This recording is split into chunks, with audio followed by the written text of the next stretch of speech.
Hello students, this is your second unit Wardha शिक्षा योजना या बेसिक शिक्षा।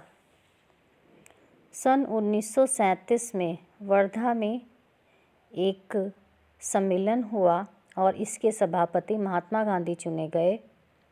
सम्मेलन में निम्न प्रस्ताव दिए गए। पहला है, पूरे राष्ट्र के लिए 7 वर्ष की निःशुल्क और अनिवार्य शिक्षा की व्यवस्था की जाए।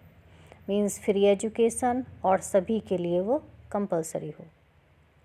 नेक्स्ट, शिक्षा का मीडियम मातृभाषा हो, मदर टंग हो। और पूरी शिक्षा का केंद्र कोई उत्पादक हस्तकला हो जिसका चुनाव बालक के वातावरण के अनुसार किया जाए। मीन्स उसकी योग्यताओं के अनुसार, उसकी क्षमताओं के अनुसार, उसकी विशेषताओं के अनुसार उसका सिलेक्शन किया जाए। स्कूलों के उत्पादन के द्वारा अध्यापकों के वेतन का खर्चा पूरा किया जाए। मीन्स जो भी वहाँ से प्रॉफिट हो उससे ही टीचर्स को सैलरी दी जाए। इस सम्मेलन में जाकिर हुसैन की अध्यक्षता में एक समिति नियुक्त की गई जिसको शिक्षा की रूपरेखा के अनुसार उसको काम करने का भार सौंपा गया और इस समिति की रिपोर्ट मार्च 1938 में प्रकाशित हुई। और शिक्षा की जो रूपरेखा निश्चित की गई वो वर्धा शिक्षा योजना के नाम से जानी जाती है। वर्धा शिक्षा योजना ही बेसिक शिक्षा है। वर्धा शिक्षा योजना को ही बेसिक शिक्षा कहा जाता है। इसे बुनियादी शिक्षा भी कहा जाता है। बुनियादी शिक्षा इसलिए कहा जाता है क्योंकि वह हमारी राष्ट्रीय संस्कृति का आधार है। मीन्स एक बुनियाद है जिस पर देश का पुनर्निर्माण या शिक्षा का पुनर्गठन आधारित होगा। यह भी कह सकते हैं कि उसके द्वारा राष्ट्र के जन समूह का उतना मानसिक, नैतिक, शारीरिक विकास हो सकेगा जो राष्ट्र के प्रत्येक नागरिक के लिए आवश्यक समझा गया है। इसके अलावा यह योजना बालक की रुचि, उसके स्वभाव, उसकी आवश्यकताओं को ध्यान में रखकर बनाई जाए।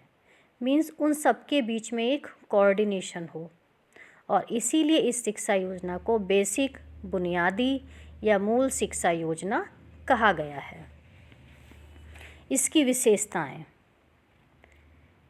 पहला है चाइल्ड सेंटर्ड एजुकेशन, बाल प्रधान शिक्षा। शिक्षा चाहे किसी भी प्रकार की हो लेकिन उसका सेंटर होना चाहिए बालक। मीन्स शिक्षा का सर्वप्रथम उद्देश्य बालक की स्वाभाविक प्रवृत्तियों और विशेषताओं को रूपांतर करना है। मीन्स उसके अंदर जो इनहेरेंट क्वालिटीज़ हैं उनको बाहर लाना है। शिक्षा के सारे कार्यक्रमों में बालक को ही महत्वपूर्ण माना जाए। बालक ही स्वयं अपना निर्माण करता है, इसीलिए शिक्षा का केंद्र केवल बालक है। वह अपने अनुभवों के आधार पर सीखेगा और अपनी क्वालिटीज़ को दिखाएगा। पेस्टोलॉजी, फ्रॉबेल, डीवी आदि सभी की यही धारणा रही है कि education should be child centred. Next, संपूर्ण ज्ञान एक इकाई के रूप में हो, complete knowledge in A form of single unit. हमारी वर्तमान शिक्षा का सबसे बड़ा दोष यह है कि उसमें ज्ञान को बहुत से विषय के अंतर्गत टुकड़ों में बांटा गया है, जबकि वास्तव में संपूर्ण ज्ञान एक संगठित इकाई है। इट मीन्स बेसिक शिक्षा से यह दोष हट जाता है क्योंकि उसमें सारे ज्ञान का केंद्र कोई एक हस्तकला है और उसी के माध्यम से सारे अनुभव तथा ज्ञान बालक प्राप्त करता है। बेसिक शिक्षा प्रणाली में पाठ्यक्रम विषय प्रधान न होकर के क्रिया प्रधान होता है, एक्टिविटी बेस्ड। बालक कोई कार्य करता है, जो भी सिद्धांत उसके सामने आता है उसको एक्सेप्ट करता है और अपने अनुभवों के आधार पर वो सीखता है। Next, activity based education system, क्रिया प्रधान शिक्षा प्रणाली। बेसिक शिक्षा प्रणाली एक्टिविटी बेस्ड है, मीन्स इसमें सारे ज्ञान को अनुभवजन्य माना गया है। अनुभव के आधार पर छात्र सीखता है। उस केंद्रभूत हस्तकला के क्षेत्र में लगे रहते हुए, जैसे कताई के साथ गणित, भूगोल, इतिहास आदि सभी के अनुभव बच्चा लेता है, एक्टिविटी करता है और उसमें फिर सीखता है। शिक्षा में इस सिद्धांत को करो और सीखो का सिद्धांत भी कहा गया है।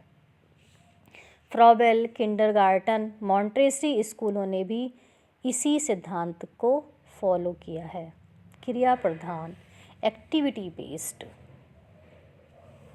नेक्स्ट, उद्देश्योन्मुख, गोल सेंटर्ड एंड पर्पसिव, उद्देश्यपूर्ण। बेसिक शिक्षा प्रणाली में एक प्रयोजन रहता है, इसका एक उद्देश्य होता है। बालक अपने उद्देश्य के अनुसार ही आगे बढ़ता है। बालक को काम करने के लिए एक क्षेत्र मिल जाता है, जिस काम में उसकी रुचि होती है उसी कार्य को उसके करने को दिया जाता है, उसी में वो अनुभव प्राप्त करता है। नेक्स्ट, स्वतंत्रता प्रधान प्रणाली, ऑटोनॉमी सेंटर्ड सिस्टम। शिक्षा में बालक और अध्यापक दोनों के लिए काम करने की स्वतंत्रता होती है। दोनों ही अपने काम को अपने अनुसार करते हैं। इसमें बालक और अध्यापक दोनों को पूर्ण स्वतंत्रता रहती है। और दूसरी जो शिक्षा प्रणालियाँ हैं उसमें बालक को रटाया जाता है विषयों को। इसमें रटाने का कोई काम नहीं होता, इसमें सेल्फ एक्सप्रेशन होता है, बच्चा अपने आप को अभिव्यक्त करता है। Next, economical point of view, आर्थिक दृष्टिकोण बेसिक शिक्षा का केंद्र है। उनका कहना था कि स्कूल केवल ज्ञान प्राप्ति के स्थान नहीं है, बल्कि वे स्थान है जहाँ पर शिक्षा स्वतंत्र और आत्मनिर्भर है, साथ ही जहाँ बालक को आत्मनिर्भर बनाया जाता है। छात्र स्कूलों में रहकर ही अनेक कामों को सीखते हैं, उनको एक्टिविटी बेस्ड एजुकेशन दी जाती है, जिससे उनकी इकोनॉमिकल कंडीशन आगे चल कर के स्ट्रॉन्ग हो सके, आत्मनिर्भर होते हैं बच्चे।